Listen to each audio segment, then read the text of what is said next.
শুভ দুপুর বন্ধুরা, দুপুরবেলা ভাত খেতে বসে পড়লাম। ভাতে আজকে আছে এখানে উচ্ছে বেগুন ভাজা, শিমের ঝাল, কফির তরকারি, আর এখানে এক টুকরো মাটন ছিল, মাটন নিয়েছি, ডিম নিয়েছি, এই যে ডিমের এরকম পোচ ঝাল করেছি।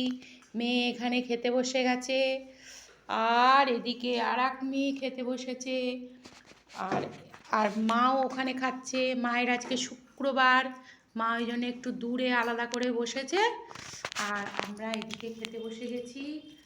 তো আগে একটুখানি আমি ঘি নিয়েছি, ঘি দিয়ে ভাতটা খাবো।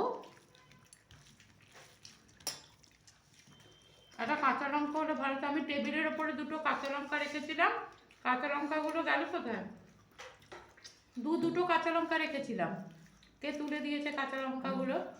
যা, কাঁচা লঙ্কাটা আর পেলাম না, এমনি খেয়ে নিই। চলো টাটা।